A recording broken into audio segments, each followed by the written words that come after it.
My brother used me as a free babysitter, so I showed him the price. I never thought a 2 in the morning phone call would change my life forever. The phone rang insistently until I answered, still drowsy.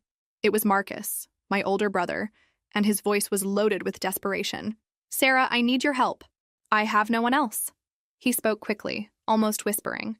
"It's about Emma and Jake. I need you to take care of them for a few weeks, just until I sort some things out." I sat up in bed, trying to process what he was saying. Marcus had always been the problematic brother, but in recent years he had distanced himself even more from the family. I barely saw the children, only during sporadic holidays. "Marcus, it's 2 in the morning. What kind of problem do you have that can't wait until tomorrow?" Crystal said if the kids don't leave the house, she's leaving. "Sarah, I love this woman. She's different from the others, but she can't handle small children. It's temporary, I swear." My heart tightened. Crystal was the new girlfriend, a woman I had met only once at a family barbecue. She had been cold with the children, barely looking at them, but I never imagined it would reach the point of giving an ultimatum. "Marcus, you can't just abandon your children because of a woman. It's not abandonment," he practically shouted, then lowered his voice again. "It's just temporary. A few weeks, maybe a month, just until I get a bigger apartment, a place where Crystal feels more comfortable." I wanted to say no. Every fiber of my being screamed to refuse. I had just graduated as a nurse, was starting my career, trying to build my own life. But when I thought of Emma, only 5 years old, and Jake with his 3 years, my heart softened. Where will they sleep? My apartment only has 1 bedroom. You'll figure it out. You always do. The manipulation in his voice was clear. Family doesn't abandon family, Sarah. You know that.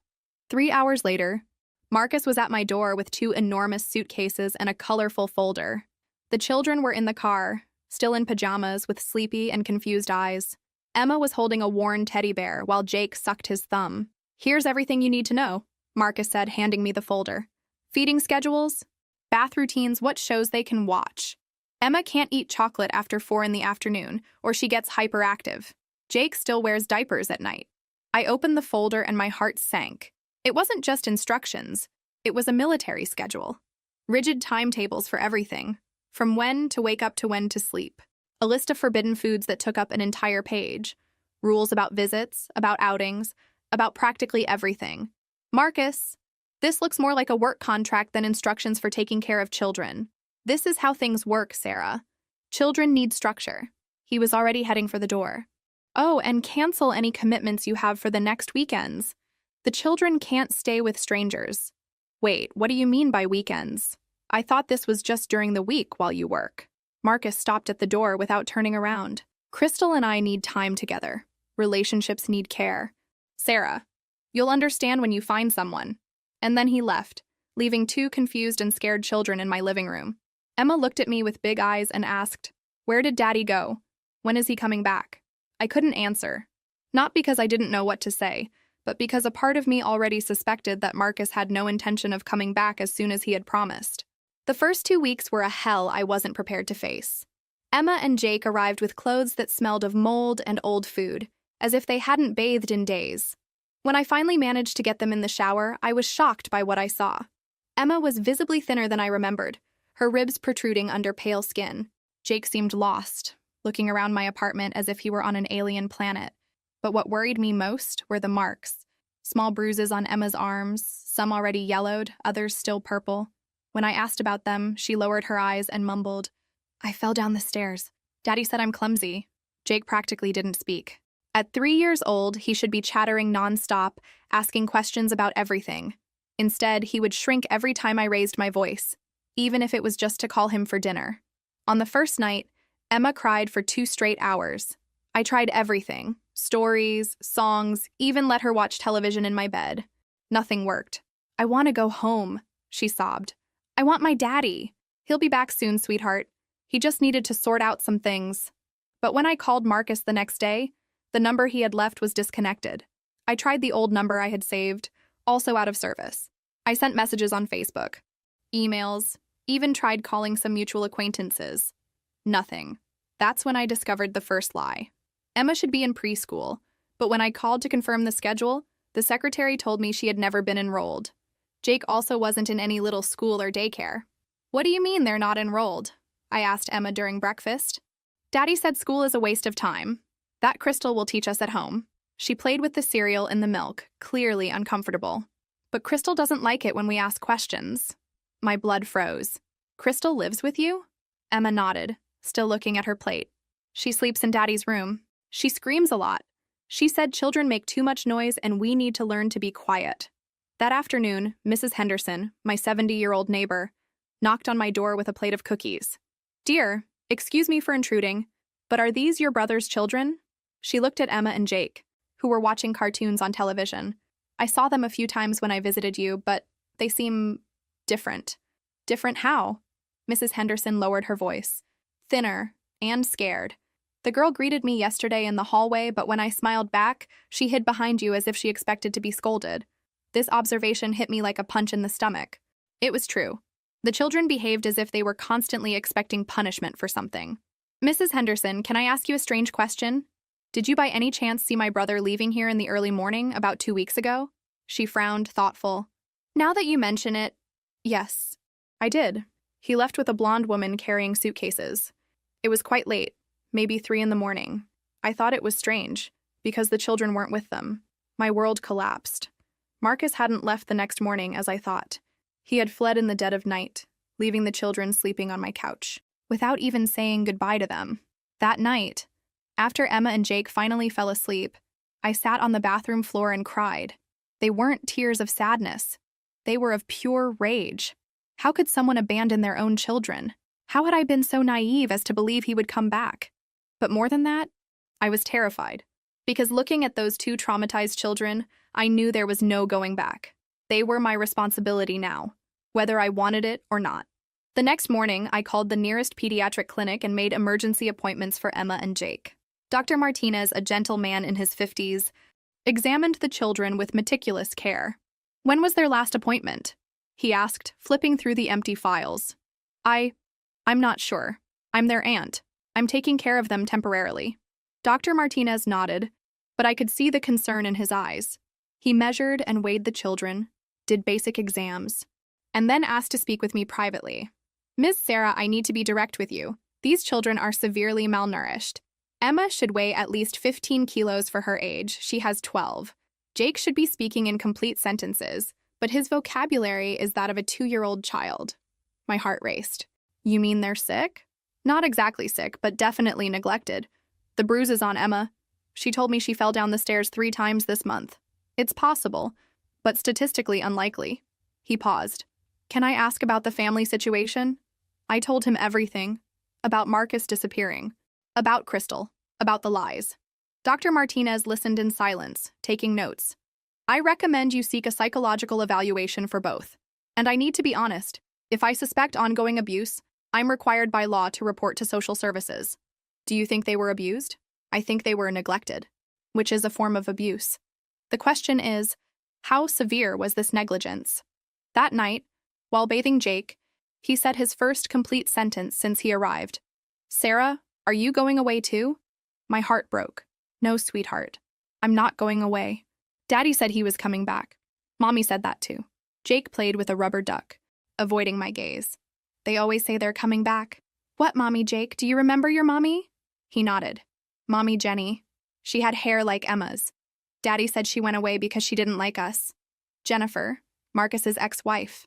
I knew they had divorced when Emma was little, but Marcus always said Jennifer had abandoned the family. Now I wondered how much of that story was true. Emma appeared at the bathroom door holding her teddy bear. Sarah, can I tell you a secret? Of course, sweetheart. She approached and whispered in my ear. Daddy said not to tell about the women who visited our house at night. He said it's an adult secret. My blood froze. What women, Emma? Different women. They made noise in Daddy's room. Crystal got angry and screamed at them. Once she screamed at me and Jake, said we were too noisy and nobody wanted us. That night after the children slept, I sat at my computer and started researching. I looked for Jennifer, Marcus's ex-wife. It took a few hours, but I finally found a Facebook profile. Jennifer Collins, now Jennifer Williams. Married again, living 2 hours away. In the photos, she looked happy, but there was something in her eyes that I recognized. The same sadness I saw in Emma's eyes. I took a deep breath and sent a message. Hi, Jennifer. I'm Sarah, Marcus's sister. I need to talk to you about Emma and Jake. It's urgent. The response came 20 minutes later. My God, Sarah, I've been looking for them for 2 years. Where are they? And that's how I discovered the most devastating truth of all. Jennifer hadn't abandoned her children. Marcus had fled with them in the dead of night, constantly changing addresses so she couldn't find them. She had spent thousands of dollars on lawyers and private investigators, trying to get her daughter back. From that moment, I knew I was dealing with something much bigger and more dangerous than simple negligence. Marcus wasn't just an irresponsible father. He was a manipulator who used his own children as pawns in his sick games. I met with Jennifer at a coffee shop downtown 2 days later. She arrived with a thick folder under her arm and red eyes from crying so much. When she saw the photos of Emma and Jake on my phone, she broke down. "My baby," she whispered, touching the screen where Emma smiled timidly. "She's so thin. What did he do to them?" Jennifer told me a story that made my stomach turn. Marcus had been controlling and manipulative from the beginning of the marriage. He isolated Jennifer from family and friends, controlled every penny she spent, and gradually began using the children as weapons against her. Whenever I tried to leave or do something for myself, he threatened to take Emma away from me. He said I was a terrible mother, that no judge would give me custody. Jennifer wiped her eyes with a napkin. When Jake was born, it got worse. He started bringing other women home saying I didn't satisfy him anymore. "And you didn't try to take the children?" I tried. One night, I packed the bags and put Emma in the car. But Marcus found me before I could leave the garage. He dragged me back into the house and locked me in the room for 3 days, saying that if I tried to leave again, he would make Emma and Jake disappear where I would never find them. The story got even darker. Marcus eventually kicked Jennifer out of the house, but kept the children. He moved constantly, always one step ahead of the investigators she hired. And every time she seemed to be getting close, he disappeared again. The last time I saw my children was 2 years ago. Emma was 3 years old, Jake only 1. They probably don't even remember me. "Emma remembers," I said softly. "She mentioned Mommy Jenny yesterday." Jennifer started crying again, but this time they were tears of relief. That afternoon, while Jennifer got reacquainted with her children, a moment both beautiful and heartbreaking, Mrs. Henderson knocked on my door with a serious expression. "Sarah, dear, I need to show you something." She took me to her apartment and showed me a shoebox full of photographs. I know this might seem like I'm meddling, but I was worried about those children for months. Whenever I saw them, they seemed haunted. Mrs. Henderson flipped through the photos. I documented everything I saw. The images were devastating. Emma and Jake alone in the yard for hours, wearing dirty and ill-fitting clothes. Trash accumulated at the door of the house where they lived. Different cars arriving at night, unknown men coming and going. And in one particularly disturbing photo, Emma consoling Jake, who was crying in the middle of the street while screams came from the house. "Why didn't you call the police?" I asked. "I tried once. But when the social worker showed up, Marcus was there, well-dressed, the house was clean, and the children were well-behaved. He said I was a meddling neighbor with mental problems." Mrs. Henderson sighed. "After that, he moved. I thought I would never see those children again." "When was this?" 6 months ago. He came back 2 months ago with a blonde woman, this Crystal you mentioned. But this time it was different. The children seemed even more scared, and I heard constant fights. Mrs. Henderson handed me the box. "Take this. If you're going to fight for these children, you'll need all the evidence possible." That night, after Jennifer left promising to return the next day with her lawyer, I sat with Emma on her bed. "Emma, can I ask some questions about when you lived with Daddy?" She nodded, hugging her teddy bear tighter. "Do you remember staying home alone with Jake?" "Sometimes. Daddy went out with Crystal or with other women. He said I was big enough to take care of Jake." Emma spoke quietly, as if telling a secret. "But I was scared. Jake cried a lot, and I didn't know how to make him stop." "At what age did this start?" "When I was 4 years old. Daddy said that if I told anyone, they would take us to a place where bad children go." My heart broke. A 4-year-old child being forced to care for a baby, threatened to keep secrets, traumatized by constant abandonment. And I had thought Marcus was just irresponsible. "Emma, you know that none of this was your fault, right?" She looked at me with big, confused eyes. "But Daddy said I was too noisy. That's why the women didn't like us." That night, I made a decision. No matter what it cost, these children would never go back to Marcus. Even if it meant fighting the system, lying, or breaking laws. Some things are more important than rules. I hired a private investigator the next day.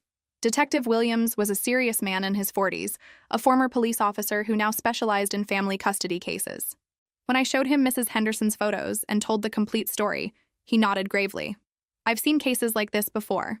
Men who use children as bargaining chips, who neglect them but refuse to give up custody for pure control. He took notes while speaking. The problem is that the legal system favors biological parents, even when they're clearly inadequate. How long do you think it will take to find Marcus?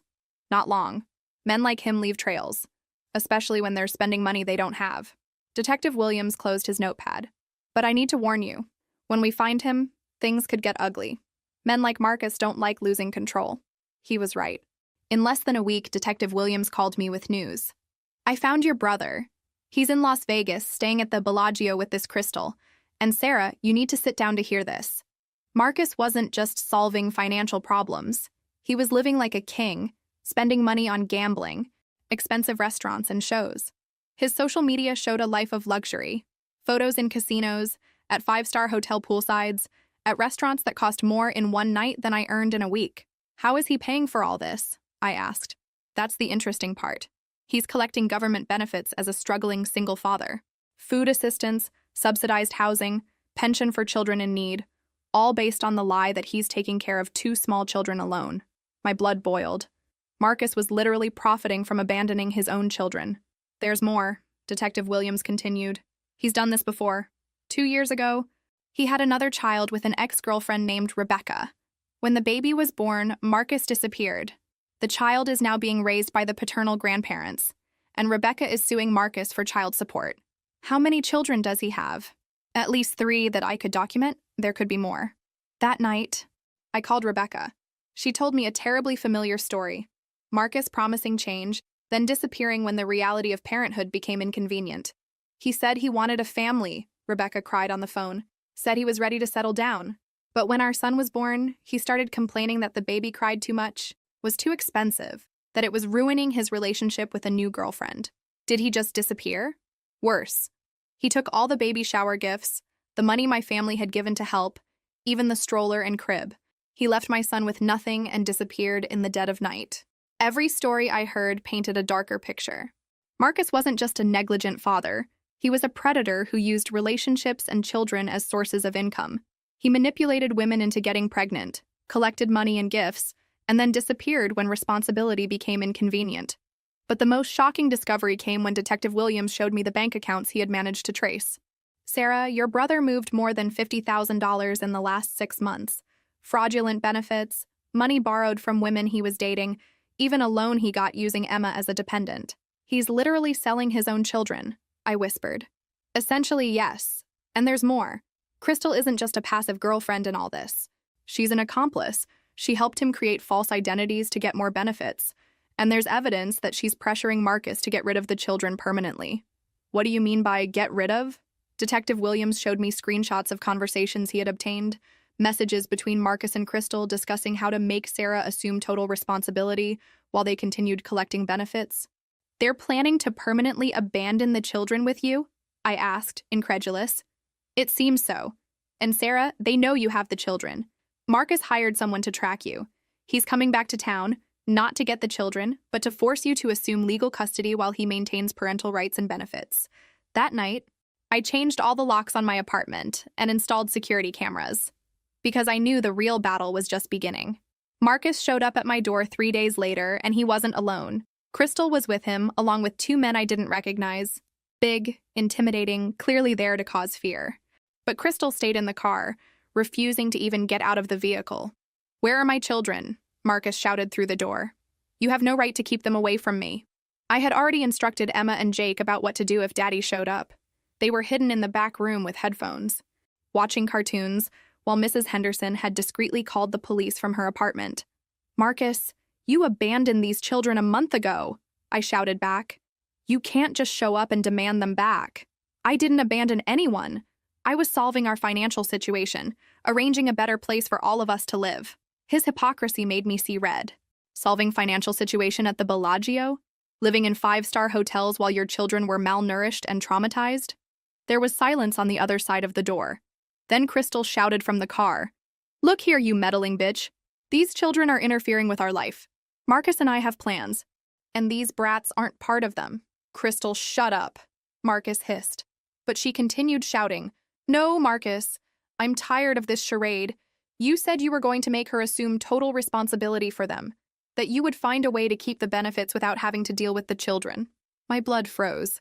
They were really planning to force me to accept permanent custody, while Marcus continued profiting from the benefits.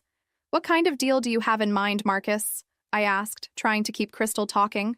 The kind where you stop meddling and accept the situation, one of the men spoke.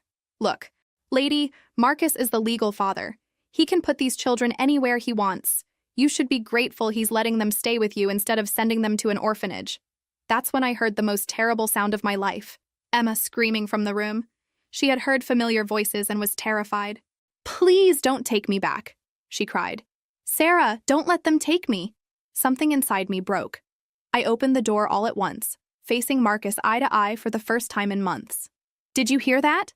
I screamed. Your own daughter is begging not to go back with you. What kind of father are you? Marcus looked different, thinner, with bloodshot eyes, a nervous energy that made me suspect he was using drugs. You turned her against me, he accused. You filled her head with lies. Lies? She arrived here malnourished, with bruises, traumatized. Jake could barely speak. Children get hurt, Sarah. Children are difficult. You'll learn that when you assume total responsibility for them. His cruelty hit me. Assume total responsibility? What are you talking about? Marcus smiled sinisterly. Simple. You're going to file for legal custody. You'll assume all responsibilities, all expenses, everything. But I maintain my parental rights and can visit them whenever I want. And why would I do that? Because the alternative is me putting them in an orphanage today. You choose, Sarah. Either you become their official caregiver or they go into the system. That's when Crystal got out of the car, clearly frustrated. Marcus, stop beating around the bush. Either she agrees to take care of these brats forever or we take them now and you'll never see them again.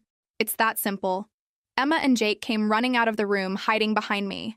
Daddy, please, don't take us, Emma begged. We'll be good, we promise.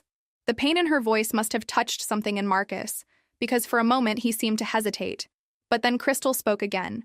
Marcus, remember what we talked about.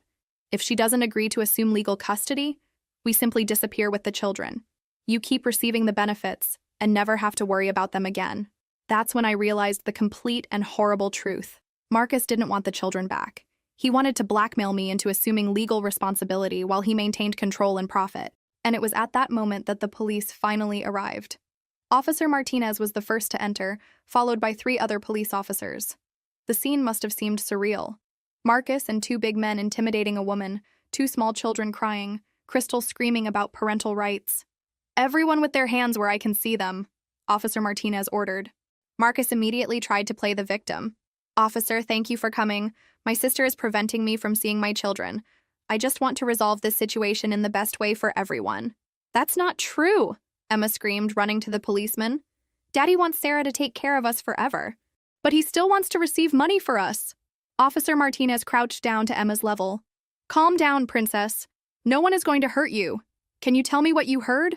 With courage that impressed me, Emma repeated exactly what Crystal had said about Marcus wanting me to assume legal custody while he maintained benefits and parental rights. Jake, hugging my leg, nodded vigorously. Crystal exploded. She's lying. She's just a confused child. Confused about what? The officer asked. About you planning to abandon these children while continuing to profit from them? That's when one of the men who was with Marcus tried to leave discreetly. Officer Williams intercepted him at the door. Where do you think you're going? He asked, searching the man. ID. The man identified himself as Danny Reeves, an acquaintance of Crystal's who had been hired only to intimidate, in case I didn't cooperate. His partner, Mike Torres, admitted the same thing when questioned. Marcus turned pale when he realized his friends were quickly distancing themselves from the situation. I didn't know you guys were going to use intimidation, he lied. Crystal told me you were just going to talk to her. Talk? Officer Martinez laughed dryly. Sir, bringing men to intimidate a woman alone with 2 small children isn't talking. It was at that moment that Crystal made the fatal mistake. Seeing that Marcus was trying to distance himself from her, she exploded. You knew, Marcus. You said you didn't care what happened, as long as Sarah stopped interfering with our plans and assumed total responsibility for these brats. The silence that followed was deafening. Marcus tried to deny it, but the damage was done. Mrs. Henderson, who had filmed part of the conversation from her window, handed the police a clear recording of Crystal admitting the blackmail scheme. Marcus Thompson, Officer Martinez said, taking out handcuffs. You're under arrest for child abandonment, government benefit fraud, and attempted coercion. While Marcus was being handcuffed, he looked at me with pure hatred. This isn't over, Sarah. I'm still their legal father. You're going to regret destroying our family. Our family? I screamed back. You were planning to blackmail me into taking care of your children while you continued profiting from them. Emma and Jake hugged me, trembling, while they watched their father being taken away. Crystal was also arrested, screaming that it was all my fault and that Marcus was a victim of circumstances. They can't arrest me. I didn't do anything wrong. I just wanted Marcus to get rid of those noisy brats, she yelled while being put in the police car. After everyone left, I sat on the floor of my living room with the 2 children in my lap. Is Daddy coming back? Jake asked with his little voice. Not for a very long time, sweetheart. Daddy did very bad things, so he's going to stay away to learn to be a better person. Emma lifted her face to look at me. Sarah, now you're our real mommy? The question hit me like lightning. Technically, I still didn't have legal rights over these children. Marcus was still their father, even imprisoned. And Jennifer, although Emma's biological mother, had no rights over Jake. We're going to figure this out together, I promised. But one thing I can guarantee, you'll never go through something like this again. That night, after the children fell asleep, I received a call from Detective Williams. Sarah, there are more things you need to know about your brother. The investigation revealed that the situation is even worse than we thought. My heart stopped. What did you discover? Marcus wasn't just collecting fraudulent benefits for Emma and Jake. He was doing this in 3 different states using false identities. He collected more than $80,000 in the last 2 years, all based on the lie that he was raising children alone. $80,000? And there's more. Remember Rebecca, the mother of his 3rd child? We discovered that Marcus forged documents to get a $20,000 loan using the child as a dependent, a baby he abandoned when he was 3 months old. The enormity of my brother's crimes was becoming clear. How many people did he deceive? At least 5 different women. 7 children in total, and 3 states. Sarah, your brother is a professional criminal. He uses relationships and children as a business. That night, I couldn't sleep. I kept thinking about all the children Marcus had hurt, about all the lies he had told, about all the times he used his charm to manipulate people who trusted him. But I also thought about Emma and Jake, sleeping peacefully in the next room, finally safe. And I made a decision that would change our lives forever. The next 2 months were an intense legal battle. Jennifer hired the best custody lawyer she could find while I worked with a lawyer specialized in adoption, Mrs. Patterson. The case is complex, Mrs. Patterson explained during our first meeting. Marcus still has parental rights, even imprisoned. But the evidence of abandonment and fraud works in our favor. What does this mean for the children? It means you need to prove that Marcus is permanently inadequate as a father, not just temporarily. And for Jake, you need to show that placing him with Jennifer would be in his best interest, even without biological connection. Fortunately, we had abundant evidence.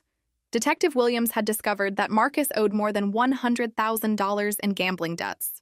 He had used false identities to get loans, had collected fraudulent benefits in 3 different states, and had a clear pattern of abandoning children when responsibility became inconvenient. Dr. Martinez did complete psychological evaluations of Emma and Jake. The results were heartbreaking, but also provided crucial evidence. Emma shows clear signs of post-traumatic stress disorder, he explained.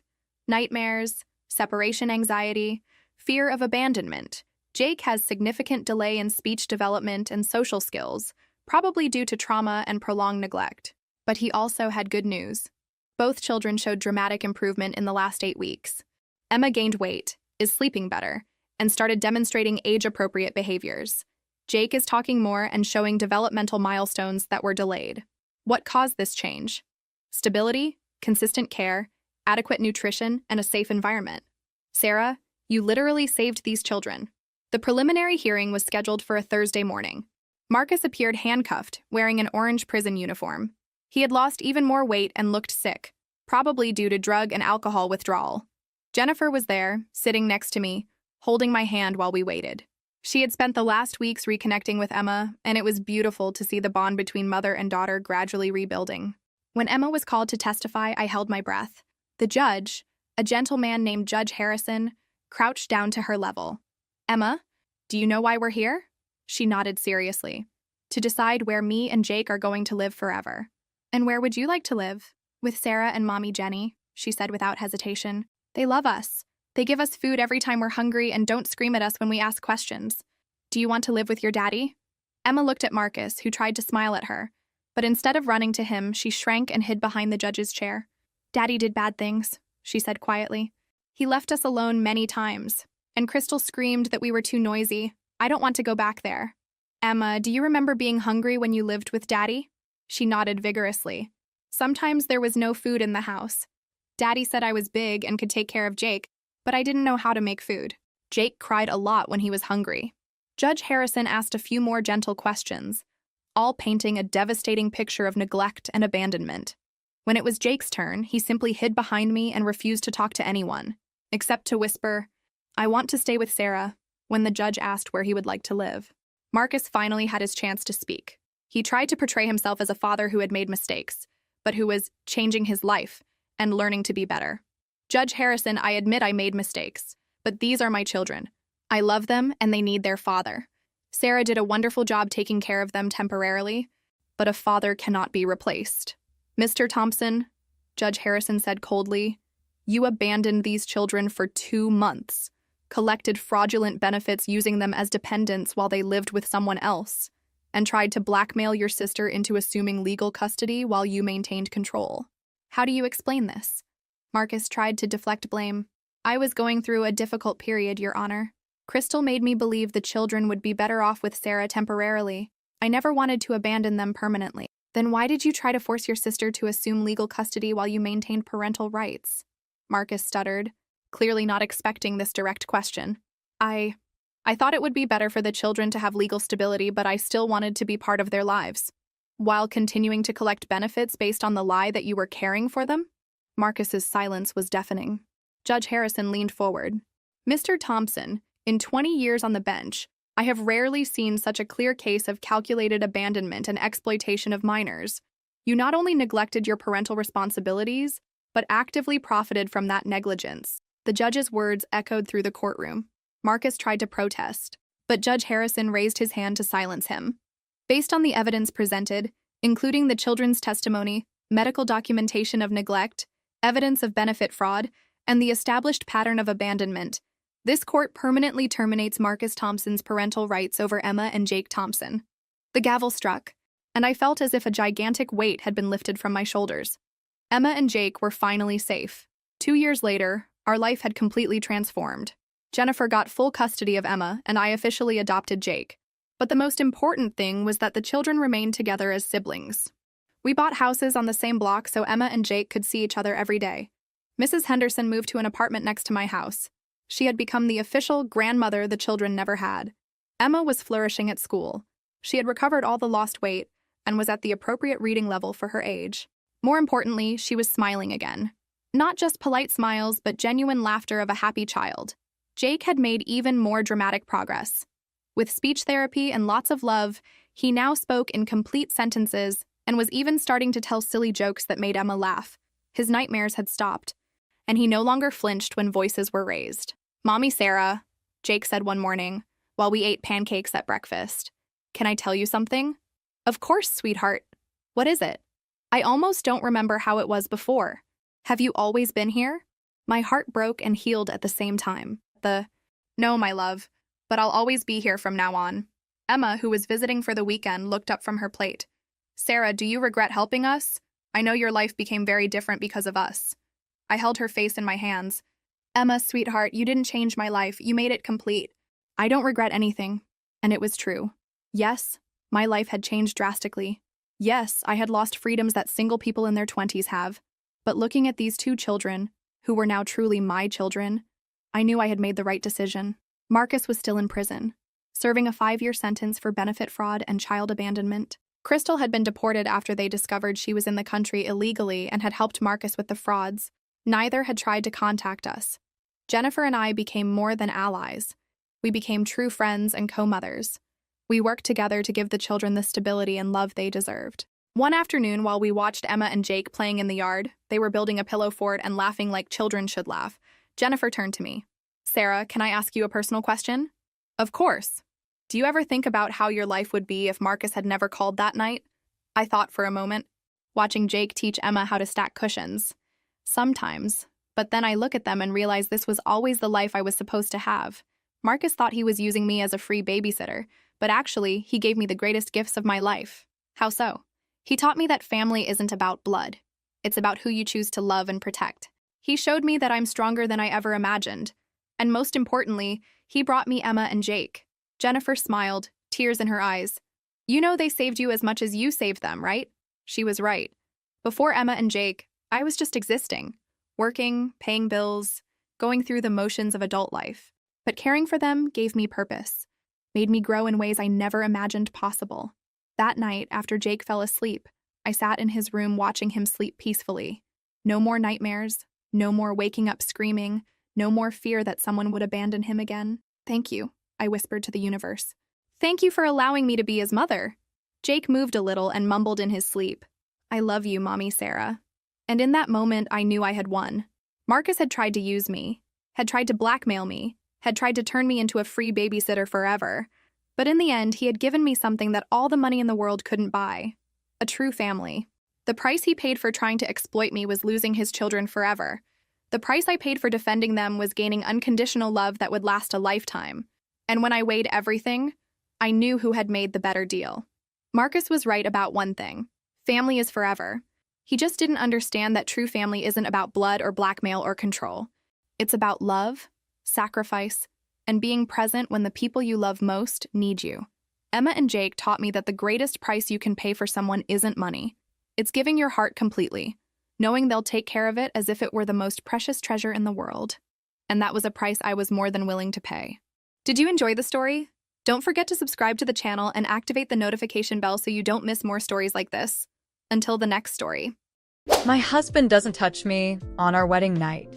He claims he's too tired and asks me to wait. Then he sneaks into the basement in the wee hours of each night. Whenever he returns, he needs to shower to wash away an indescribable smell. I ask him what he does down there, and he tells me he works out. Why would anyone work out in the middle of the night? I can't take it anymore. One night, I decide to sneak into the basement to see what's going on down there. He chases after me and grabs my pajamas, roaring, "Come back up here. I'll divorce you if you step foot down there." Clutching the railing, I began to tremble with anger. My parents had spent a huge chunk of their life savings to purchase this small villa for me as my marital home. This was my home, so why wasn't I allowed to enter the basement? Not just that, but as my husband. How dare he spit such venomous words at me? I took a deep breath to get my fury under control. "Alex, how could you speak to me like this?" Alex kept a death grip on my pajamas. "Honey, let's go upstairs first. I'll explain everything once we get back to the bedroom. Can't you explain things now?" I pointed toward the pitch-black basement. "Why can't I go down there? Do I not have the right to do so? I'm working out these days, and I keep my prized equipment downstairs. However, you can't see them yet." Alex walked to the bottom of the stairs, standing in my way. "Why not?" "Because it's not the right time yet. When the time is right, I'll definitely..." My stomach sank. I took another deep breath, trying to calm my emotions. "If that was the case, why did you have to say those harsh things when you came running after me just now?" I just got a little worked up. Besides, you know what kind of person I am. I have a sharp tongue, but I'm a softy inside.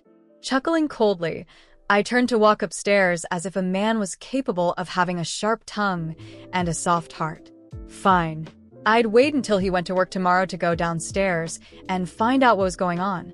After returning to bed, I tossed and turned, unable to fall asleep.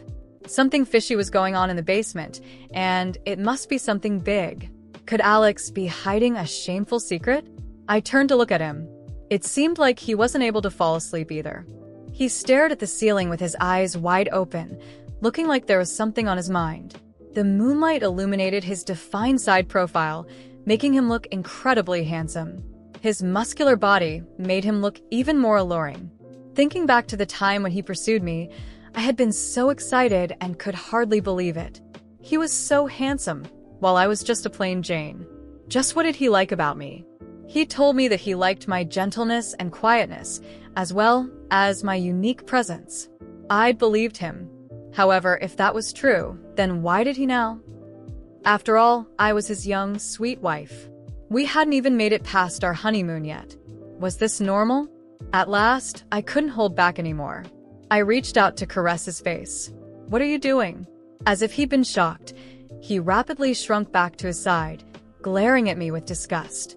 He was looking at me the same way people regarded beggars or dirty stray dogs.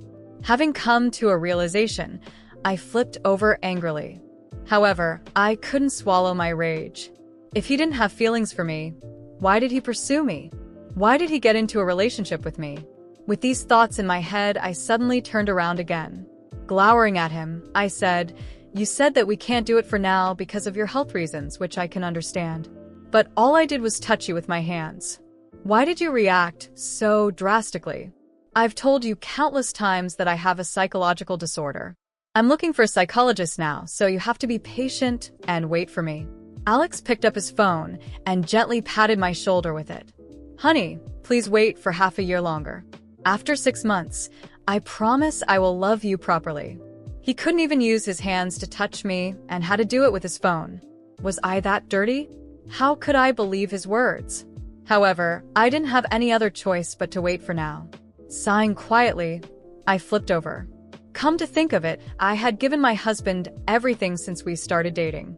I had fulfilled all of his wishes. He'd said he liked watches, so I'd bought him a luxury watch that cost 6 figures. He'd said he liked to travel, so I'd gone around the globe with him. He'd said he wanted to make money through investments, so I'd lent him money to learn how to invest. In other words, so long as he wanted something that I could provide, I never held back. However, after we became newlyweds, this was what I got in return. This was all because of that basement. I hated the basement. Even if I had to turn it upside down, I was going to find out the truth. The sun was up. As usual, I made Alex's favorite breakfast. Yet he still remained indifferent. He ate quietly without saying a word. To me, it felt like I wasn't his wife, but his maid. After breakfast, I drove him to work. We both worked in sales at the same perfume company. After parking the car, I strode into the office. Once he was gone, I left a colleague with some instructions before quickly leaving the office. I didn't take the car, but instead called a cab to drive me home. Flinging open the main door, I crossed the living room as quickly as I could and rushed toward the basement. However, when I arrived, I was dumbstruck. Scattered across the basement were photos and carefully kept letters, though worn by time. The face of the woman in each picture was beautiful and serene, but it left me feeling uncomfortable, like I didn't belong. She looked happy, caught in candid moments with Alex, the man who was supposed to be my husband. My chest tightened as my eyes scanned the pile of memories from a life I hadn't even known existed. I stopped in front of a framed photo, deliberately tucked away on one of the higher shelves.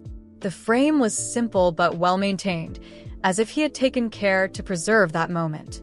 In the picture, he stood next to her, wearing a smile I had never seen him give me.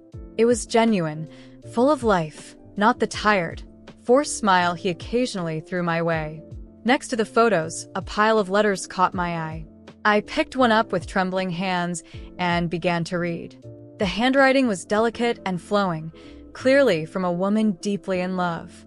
The words spoke of shared dreams, plans for the future, and unconditional devotion.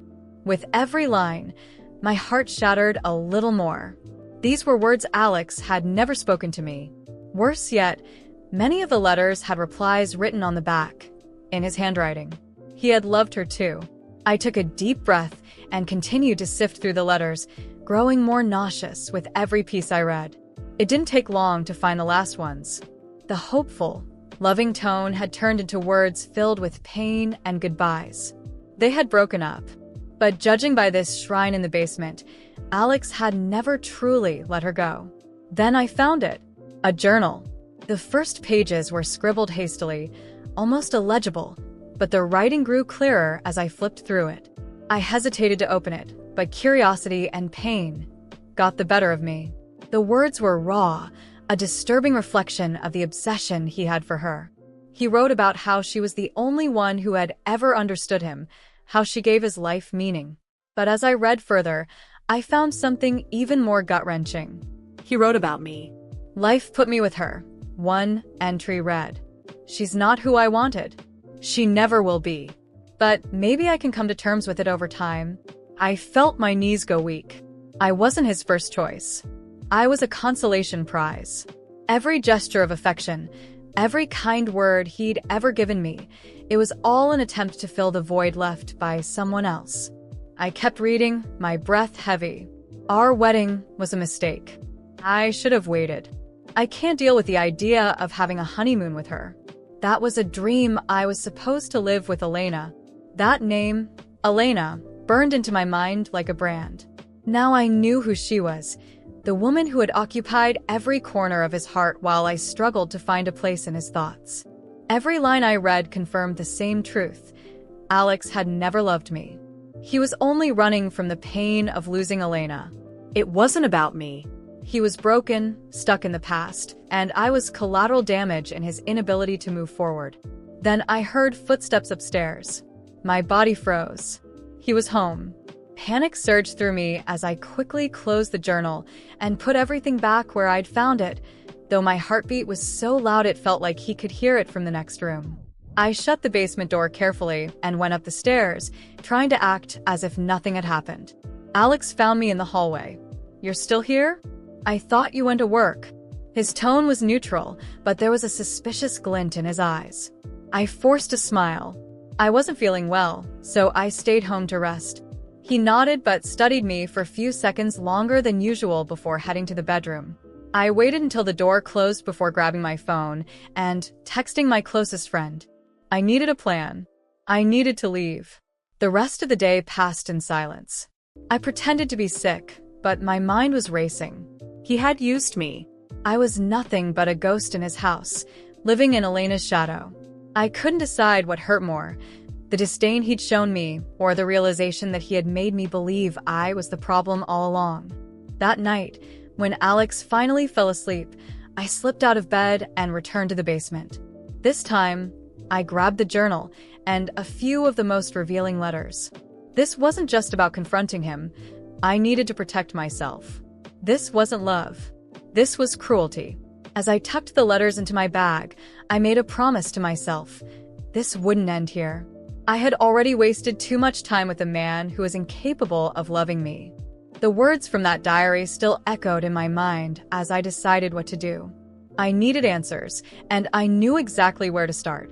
If Elena was the centerpiece of this twisted puzzle, then she had to know the truth. I wasn't entirely sure what I was expecting to find, but one thing was clear. I couldn't keep living in the shadow of a woman I didn't even know, with a man who had used me so cruelly. After some online digging, I found out where she worked. It felt surreal to take this step, but anger and the need for understanding drove me forward. I parked near her office, trying to steady my racing heart. When I saw her coming out, it immediately became clear why Alex was so obsessed. Elena was beautiful, elegant, exuding a confidence that commanded attention. It wasn't about her looks. It was about the aura she carried, something Alex could never control, which perhaps was what attracted him so much. I took a deep breath and approached her. "Excuse me, are you Elena?" She frowned, clearly confused, but nodded. "Yes, that's me. Can I help you?" My voice wavered, but I pressed on. "My name is, well, I'm Alex's wife. I know this sounds strange, but I need to talk to you. It's important." Her surprise was evident at the mention of his name, but after a moment of hesitation, she agreed. We sat down at a nearby cafe, and I told her everything. I explained the basement, the letters, the diary, and how he clearly hadn't let go of what they had shared. As I spoke, her face showed a mix of shock and discomfort. When I finished, she let out a long breath before speaking. "I had no idea he still kept those things. Alex and we were in a relationship years ago. At first, it was good. He was attentive, passionate, but over time, it became suffocating. He had this need to control me, to put me on a pedestal I never asked to be on. When I realized that wasn't love, but obsession, I ended it. It was hard, but it was the best thing I ever did." Her words hit me like a punch to the gut. Everything clicked into place. Alex wasn't just stuck in the past. He was stuck on an idealized version of Elena, a dream that could never be real. And me? I asked, my voice cracking. Did he choose me because I look like you? She avoided my gaze, clearly uncomfortable, but didn't deny it. Maybe, but that's not your fault. He needs help. And I don't think that's something you can fix. I thanked her for her honesty, even though her words were like knives cutting into me. It wasn't her fault, but I couldn't help feeling humiliated knowing my life with Alex had been a lie. As I left the cafe, I was resolute. He didn't deserve another second of my time, and I was going to make sure he understood that. When I got home, Alex was sitting in the living room, distracted by his phone. He barely glanced up when I walked in, but the silence that hung in the air seemed to alert him that something was wrong. We need to talk, I said firmly. He looked up, surprised. What's wrong? I didn't have time for games. I pulled the diary out of my bag and threw it onto the table between us. I went into the basement. I read everything. The letters, your notes, your diary. His shock was immediate, followed by an expression he quickly tried to mask. You had no right to go through my things. I laughed bitterly. Your things? You mean the letters to Elena? The diary where you write about how I'll never measure up to her?